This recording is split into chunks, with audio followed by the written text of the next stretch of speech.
नमस्कार मित्रांनो, 1705 मध्ये औरंगजेबाने वाघिंजेरा हा मराठ्यांचा किल्ला जिंकल्यानंतर कृष्णा नदीच्या काठावर एका गावात मुक्काम ठोकला, जेणेकरून त्याच्या सैनिकांना थोडा आराम मिळावा. इथेच औरंगजेब आजारी पडला. त्याच वर्षी ऑक्टोबर महिन्यात दिल्ली जाण्याच्या इराद्यानं तो अहमदनगर, सध्याचं अहिल्यानगरच्या दिशेने निघाला. मात्र तो त्याचा शेवटचा मुक्काम ठरला. 125 वर्षे मी जगेल असे सगळ्यांना सांगत फिरणारा औरंगजेब 89व्या वर्षी खूप थकला. कर्नाटकातल्या वाघिंजरच्या मोहिमेवरनं परत आल्यानंतर आता तो म्हणू लागला की अहमदनगर हा माझ्या प्रवासाचा शेवटचा टप्पा आहे. आलमगीर म्हणजे सगळ्या विश्वाला मुठीत ठेवणारा, पण या आलमगीराच्या मुठीत हा शिवरायांचा महाराष्ट्र मात्र कधीच आला नाही. आपल्या आयुष्याच्या शेवटच्या टप्प्यावर औरंगजेब पूर्ण थकलेला, हतबल झालेला. त्याच्या शेवटचे काही महिने आणि काही दिवस पराभवाच्या बातम्या नंतर येणाऱ्या शांततेने भरलेले होते. कसे होते त्याचे शेवटचे दिवस? काही दिवस. कसा झाला औरंगजेबाचा मृत्यू? 20 जानेवारी 1706 रोजी औरंगजेब आपल्या शेवटच्या प्रवासासाठी अहमदनगरला आला. त्याच्या पिढीतले जवळजवळ सर्व सरदार आतापर्यंत काळाच्या पडद्याआड गेले होते. असद खान हा एकटाच जिवंत होता, जो त्याचाच समवयीन होता. महाराष्ट्रात आल्यानंतर मागच्या 25 वर्षाच्या मोहिमेत जिंकलेले अनेक किल्ले, सिंहगड, राजगड, राजमाची, चंदन, मंथन, सातारा जे मिळवण्यासाठी औरंगजेबाला काही वर्षे झुंजावे लागले होते, ते किल्ले मराठ्यांनी सहजपणे परत मिळवले होते.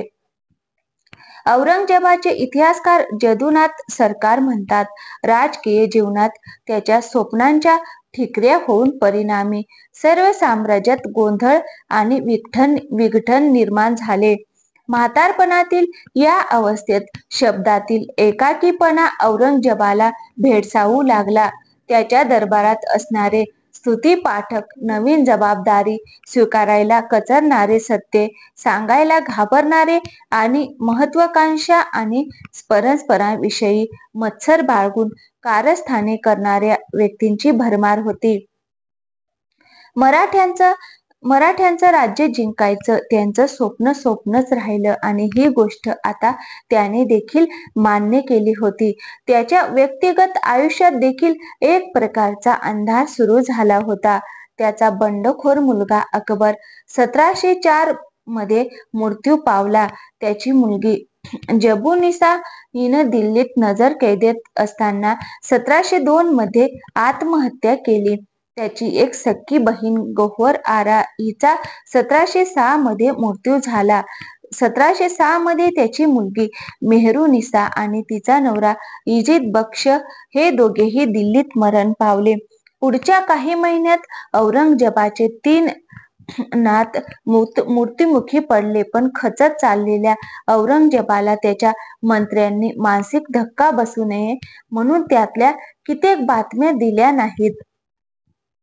त्यांची मुलं अजून जिवंत होती, पण त्या तिघांना लवकरात लवकर औरंगजेब मेलेलं पाहायचं होतं आणि हे देखील औरंगजेब जाणून होता. औरंगजेबाच्या अतिशय जवळ असणारा गुजरातचा मुभा धनाजी जाधव यांनी अनेक वेळा लुटून घेतला. खानदेश, वराड, माळवा इत्यादी भागात धनाजी जाधव यांनी जोरदार मोहिमा करून बादशहाच्या साम्राज्याचे कंबरडे मोडून काढले. बादशहाच्या साम्राज्याचे होणारे हे तुकडे पाहत बादशहा आपला अखेरचा एक दिवस मोजत होता. जिथे औरंगजेब राहत होता त्या अहमदनगरच्या छावणीवर देखील मराठ्यांनी हल्ला केला, पण त्यांनी बादशहाच्या हत्येचा प्रयत्न केला नाही. औरंगजेबाला या काळात लढताना मरून किंवा रणांगणात मरून गाजी होण्याची खूप इच्छा होती, पण मराठ्यांनी त्याला मरू दिले नाही. बादशहा एक गोष्ट जाणून होता की ती म्हणजे आपल्या मृत्यूनंतर पुढच्या काहीच दिवसात या साम्राज्याचे तुकडे होणार आहेत. औरंगजेबाचा लाडका पुत्र असलेल्या कामबक्षला त्याचे उरलेले 2 भाऊ जास्त दिवस जगू देणार नाहीत या विचाराने तो तळमळत असे आणि हे माहीत असताना देखील तो ते टाळू शकत नव्हता, कारण त्यांना स्वतः आपल्या बापाची आणि भावांची हत्या करून सिंहासन मिळवले होते आणि त्याची मुले देखील तेच करणार होते. त्यामुळे उगाचच आपल्या सैन्याचे मनोबल वाढवण्यासाठी तो थकलेल्या अवस्थेत देखील दरबारात उपस्थिती लावायचा. तो म्हणायचा, मी निशब्द झालो आहे. परमेश्वराने मला आपल्या जवळ बोलवावे म्हणून मी दररोज प्रार्थना करतो. काल रात्री मला मोहम्मद पैगंबर यांनी दर्शन दिले आणि सांगितले की तू मृत्यूची इच्छा बाळगतोस हे योग्य नाही. तुला आणखी 30 वर्षे जगण्याचा निर्णय मी घेतला आहे. या अशा गोष्टी सांगितल्यामुळे राज्यातील अस्थिरता निघून जाईल असा औरंगजेबाचा अंदाज होता.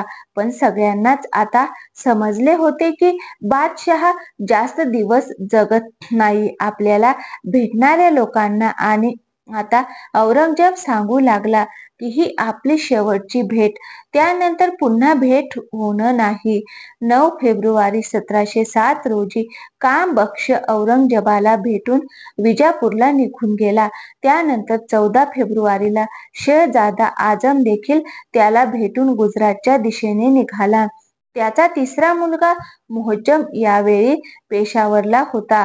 त्याचा सर्वात आवडता नातू बख्त हा देखील त्याच्या जवळ नव्हता.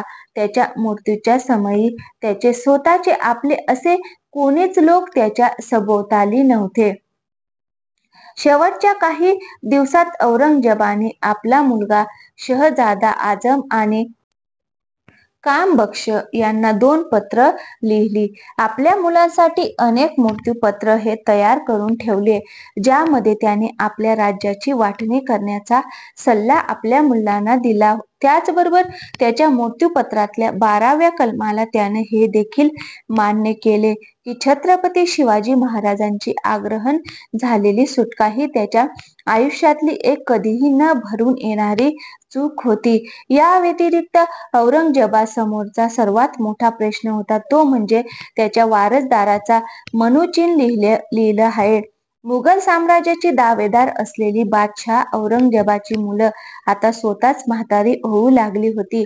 औरंगजेबाच्या मुलानंतर त्याच्या नातवांचा नंबर येत होता. मात्र नातवांची दाढी देखील पांढरी होऊ लागली होती. त्याच्या नातवाचं वय देखील 45 वर्षांहून अधिक झालं होतं. दावेदारांमध्ये औरंगजेबाची पतवंड देखील होती. त्यांचं वय 25 ते 27 वर्ष होतं. यातील फक्त एकच जण औरंगजेबाचा उत्तराधिकारी होऊ शकत होता. सत्ता संघर्षात इतर लोकांना एकतर त्याचे हातपाय तोडून घ्यावे लागले असते किंवा जीवाला मुकावं लागलं असतं. अखेर 20 फेब्रुवारी 1707 रोजी सकाळी औरंगजेब शयनाघरातून बाहेर आला. सकाळी त्यानं प्रार्थना म्हटली आणि देवाचं नाव घेत जपमाळ ओढण्यास प्रारंभ केला. यानंतर हळूहळू त्याला बेशुद्ध अवस्था प्राप्त झाली आणि त्याचा श्वासोच्छ्वास जड झाला. तरीही त्याने 8 वाजेपर्यंत प्रार्थना केली. तो प्रार्थनेतून उठला आणि त्याची शुद्ध हरपली, ती कायमचीच. त्या दिवशी औरंगजेबाने जगाचा निरोप घेतला. शहाजहानाचा मुलगा म्हणून जन्माला आलेला औरंगजेबाने 50 वर्ष राज्य केलं. पण त्याच्या मृत्यूनंतर पुढच्या 15 वर्षात त्याच्या वंशजांची आणि त्याच्या बादशहाची स्थिती अगदीच हास्यास्पद झाली होती. त्याची एक इच्छा मात्र पूर्ण झाली. आपला मृत्यू शुक्रवारी व्हावा असे त्याला वाटायचे. त्याप्रमाणे शुक्रवारी त्याने अखेरचा श्वास घेतला. त्याच्या इच्छेप्रमाणे त्याचे दफन साधेपणाने हजरत खाना जैनुद्दीन शिराजी या त्याच्या गुरुच्या कबरीजवळ खुलताबाद येथे करण्यात आले. मरताना बादशहाचे शेवटचे शब्द होते, आजमा फसाद बख्त, म्हणजे माझ्या मृत्यूनंतर अंधाधुंदी माजेल. महाराष्ट्रात येताना औरंगजेब आपले शेकडो सरदार आणि 6 लाख सैन्य घेऊन आला होता.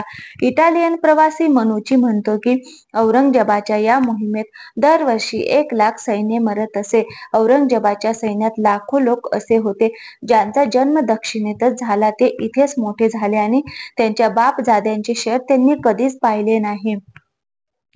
त्यामुळे औरंगजेबाच्या मृत्यूनंतर या लाखोंच्या सेनेने श्वास सोडला. प्रत्येक जण त्याच्या मरणाची वाट पाहत होता, पण बादशाह काही मरत नव्हता. या सर्व सैन्याला उत्तरेत आपल्या घरी जाण्याची संधी जवळजवळ 28 वर्षांनंतर मिळाली.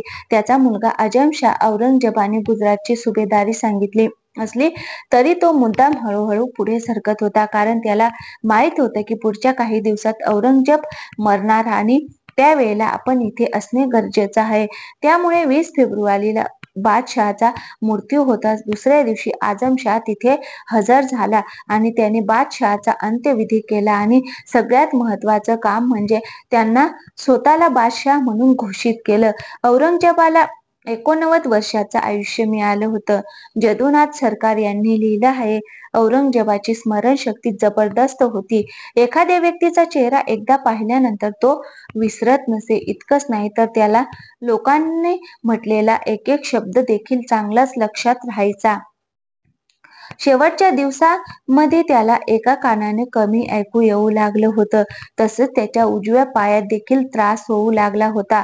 त्यामुळे तो थोडा अडखळत चालत होता. आता यातून निष्पन्न काय झालं तर औरंगजेबाच्या मृत्यूचे दुःख या पृथ्वीवरती कुणालाच झालं नाही. आपल्या कट्टर धर्मांध वागणुकीने त्याने 89 वर्षे हे जग खराब केले. तो कधीच ना चांगला शासक झाला, ना चांगला माणूस, ना चांगला मुलगा, ना चांगला बाप. तो जन्माच्या अगोदर जे सुंदर जग होतं तेवढं सुंदर जग तो जाताना राहिला नव्हता. तेच तसं कुरूप करण्यात त्याचा स्वतःचाच वाटा होता. स्वतःच्या मोगल साम्राज्याचा पाया देखील औरंगजेबाने उखडून टाकला. तो मरताच न भूतो ना भविष्य अशी हालत त्याच्या साम्राज्याची झाली आणि त्याच्या मरणासाठी जर कोणी जबाबदार असतील तर ते होते मराठे. महाराष्ट्रातील औरंगजेबाची कबर मराठ्यांच्या पराक्रमाची निशाणी आहे. तर मित्रांनो, व्हिडिओ आवडला असेल तर व्हिडिओला लाईक आणि चॅनलला सबस्क्राईब नक्की